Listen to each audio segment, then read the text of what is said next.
Hi friends, welcome to my channel. ನಾನಿವತ್ತು special recipe ಮಾಡ್ತಾಯಿದ್ದೀನಿ, ಕಟೋರಿ ಚಾಟ್ಸ್ ಅಂತ. ಇದು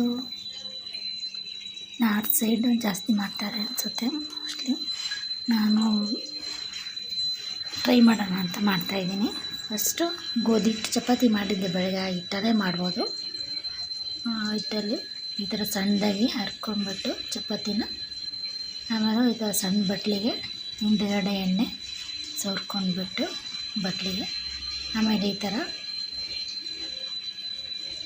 ಲಟ್ಸಿದ ಚಪಾತಿ ಏನಿದೆ ಇಟ್ಟು ಅದನ್ನು ಈ ಥರ ಬಟ್ಲಿಗೆ ಅಂಟಿಸ್ಕೋಬೇಕು, ಎಣ್ಣೆ ಹಚ್ಚಿ. ಆಮೇಲೆ ಎಣ್ಣೆ ಕಾಯಿಸ್ಬಿಟ್ಟು, ಎಣ್ಣೆ ಕಾಯ್ದಮೇಲೆ ಈ ಥರ ಬಟ್ಲನ್ನು ಇಟ್ಟು ಹಂಗೆ ಬೇಯಿಸ್ಬೇಕಿದು.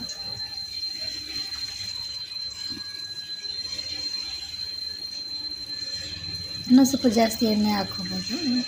ಇನ್ನೂ ಜಾಸ್ತಿ ತುಂಬ ಎಣ್ಣೆ ಹಾಕ್ಕೊಂಡ್ರು ಅದು ಬಟ್ಲೆ ಎಲ್ಲ ಮುಳುಗೋಂಗಾಗುತ್ತೆ.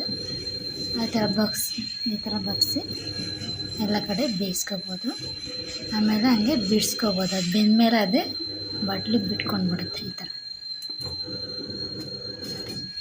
ಇದು ಕಟೋರಿ ಅಂತಾರೆ, ನಾವು ಬಟ್ಲು ಅಂತೀವಲ್ಲ. ಈ ಥರ ಎಲ್ಲ ಕಡೆ ಬೇಯಿಸ್ಕೋಬೇಕು ಸ್ವಲ್ಪ. ನಾವು ಜಾಸ್ತಿ ಎಣ್ಣೆ ಬಿಸಿಯಾಗಿರೋದ್ರಿಂದ ಬೇಗನೆ ಆಗುತ್ತೆ. ಆಮೇಲೆ ಇನ್ನೊಂದು ಹಾಕ್ತಾಯಿದ್ದೀನಿ ಇವಾಗ. ಒಂದೇ ಸಲ ಈ ಥರ ಎಲ್ಲ ಮಾಡಿಟ್ಕೊಂಡ್ಬಿಡ್ಬೇಕು. ಫಸ್ಟು ಪ್ರತಿ ಸಲ ಎಣ್ಣೆ ಸವರ್ಬಿಟ್ಟು ಬಟ್ಲಿಗೆ ಈ ಥರ ಕರ್ಕೋಬೋದು. ಇದಾಗಿದೆ, ನಿಧಾನಕ್ಕೆ ಬಿಡಿಸ್ಕೋಬೇಕು, ಇಲ್ಲಾಂದ್ರೆ ಒಡೆದೋಗುತ್ತದು. ಆಮೇಲೆ ಎಣ್ಣೆ ಈ ಥರ ಬಟ್ಲೊಳಗೆ ಹಾಕ್ಕೊಂಡ್ರೆ ಒಳಗಡೆನೂ ಸಹ ಬೇಯುತ್ತೆ. ಈ ಥರ ಸೈಡೆಲ್ಲ ಸಹ ಬಗ್ಸಿ ಕರಿಬೋದು. ಹೀಗಾಗಿದೆ. ಆಮೇಲೆ ಚಾಟ್ಸ್ ರೆಡಿ ಮಾಡ್ತಾಯಿದ್ದೀನಿ. ಈರುಳ್ಳಿ, ಕೊತ್ತಂಬರಿ ಸೊಪ್ಪು, ಏನಿದೆಯೋ ಅದೆಲ್ಲ ಹಾಕ್ಕೋಬೋದು. ಕ್ಯಾರೆಟ್ ತುರಿ ಹಾಕ್ಕೊಂಡಿದ್ದೀನಿ.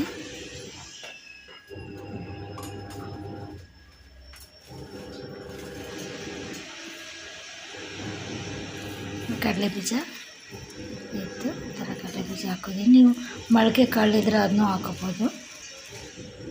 ಕಾಯಿ ತುರಿ ಹಾಕ್ಕೊಂಡವ್ರು ಹಾಕ್ಕೊತಾರೆ. ನಾನು ನಿಪ್ಪಟ್ಟು ಒಂದು ಸ್ವಲ್ಪ ಈ ಥರ ಪುಡಿ ಮಾಡಿ ಹಾಕ್ತಾಯಿದ್ದೀನಿ. ಕಾಯಿ ತುರಿ, ನಿಂಬೆಹಣ್ಣು ಎಲ್ಲ ಹಾಕೋಬೋದು. ಇದಕ್ಕೇನು ಕೊತ್ತಂಬರಿ ಸೊಪ್ಪು ಎಲ್ಲ ಜಾಸ್ತಿ ಹಾಕಿ, ಚಾಟ್ ಮಸಾಲ, ಉಪ್ಪು, ಪೆಪ್ಪರ್ ಪೌಡರ್ ಒಂದು ಸ್ವಲ್ಪ ಹಾಕ್ಕೊಂಡಿದ್ದೀನಿ. ಈ ಥರ ಚೆನ್ನಾಗಿ ಮಿಕ್ಸ್ ಮಾಡಿದ್ರೆ ಆಯಿತು. ಚಾಟ್ ಮಸಾಲ ಹಾಕ್ತಾಯಿದ್ದೀನಿ.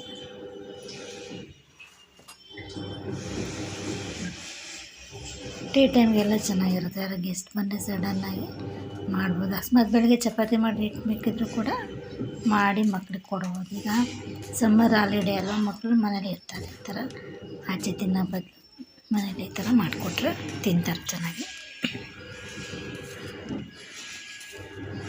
ಪ್ರೋಟೀನ್ಸ್ ಎಲ್ಲ ಬೇಕಂದರೆ ಅದಕ್ಕೇ ಮೊಳಕೆ ಕಾಳು ಹಾಕೋಬೋದು. ಹೀಗಾಗಿದೆ. ಇದನ್ನ ಬಟ್ಲಾಗೆಲ್ಲ ಕರ್ದಿಕೊಂಡಿದ್ವಲ್ಲ ಕಟೋರಿ,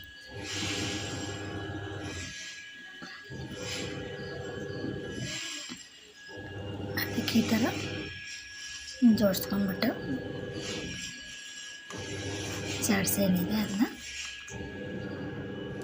ಹಾಕ್ಕೊಂಡು ಕೊಟ್ಟರೆ ನೋಡೋಕ್ಕೂ ಚೆನ್ನಾಗಿರುತ್ತೆ, ಟೇಸ್ಟಿಯಾಗಿ ಕೂಡ ಇರುತ್ತೆ. ಈವ್ನಿಂಗ್ ಸ್ನ್ಯಾಕ್ಸ್ಗೆ ಚೆನ್ನಾಗಿರುತ್ತೆ ಇದು. ಈ ಥರ ಡಿಫ್ರೆಂಟಾಗಿ ಮಾಡಿಕೊಟ್ರೆ ಮಕ್ಕಳು ಕೂಡ ಅದಕ್ಕೆ ಮೊಳಕೆ ಕಾಳೆಲ್ಲ ಹಾಕಿ ಹಂಗೆ ತಿನ್ನಲ್ವಲ್ಲ ಅವರು. ಈ ಥರ ಹಾಕ್ಕೊಟ್ರೆ ಇಷ್ಟಪಟ್ಟು ತಿಂತಾರೆ.